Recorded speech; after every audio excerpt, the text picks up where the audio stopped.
पिछले साल से जो तब्दीली का सिलसिला हसीना वाजिद साहिबा की रुखसती के बाद शुरू हुआ वो मुसलसल जारी है और जब वहाँ इंतखाबात का ऐलान कर दिया गया कि 12 फरवरी 2026 को बांग्लादेश में इंतखाबात होने जा रहे हैं, रेफरेंडम होने जा रहा है, उससे अगले दिन एक स्टूडेंट रहनुमा जो कि इन तब्दीली के अमल में शरीक रहे और फ्रंट लाइनर रहे, उनका कत्ल हो जाता है और इंडिया मुखालिफ मुजाहरे बांग्लादेश में शुरू हो जाता है। क्या मुहर्रकात हैं इस वाक़े के और उसके बाद कितना ईजी होगा इंतखाबात में जाना बांग्लादेश के लिए?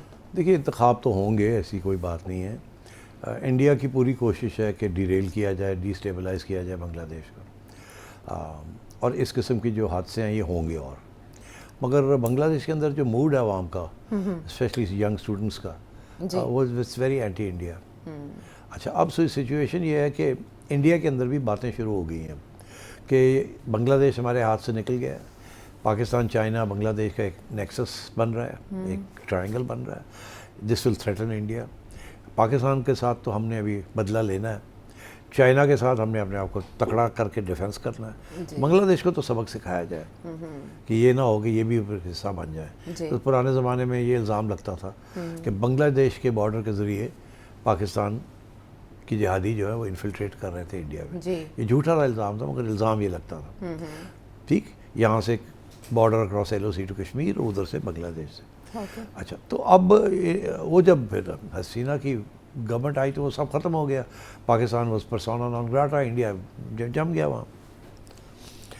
हसीना की गवर्नमेंट के दौरान जमात इस्लामी के ऊपर बहुत सख्त तशद्दुद हुआ। Jamaat Islami was a रीजनबली popular party, मगर बहुत तशद्दुद हुआ, बड़े लोगों को सज़ाए मौत भी दी गई। जी, जमात इस्लामी के रहनुमाओं का हम सिलसिला सुनते रहे अरसे बाद। अब सूरत हाल ये है कि वहाँ एक खला पैदा हो गई है।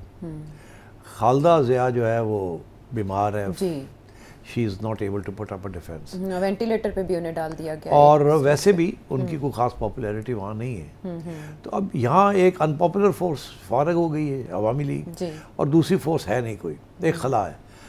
जो लोग देख रहे हैं इस चीज़ को, उनको ऐसे लग रहा है कि अगली इलेक्शन में जमात इस्लामी शायद इलेक्शन ना जीत जाए, या बहुत बड़ी अक्सरियत के साथ या बहुत बड़ी सिग्निफिकेंट वोटिंग के साथ वो पार्लियामेंट के अंदर आके गवर्नमेंट को, अगर ऐसी सिचुएशन होगी तो इंडिया तो मर जाएगा। तो वो तो फिर एक इस्लामी महाज खड़ा हो जाएगा अगेंस्ट इंडिया।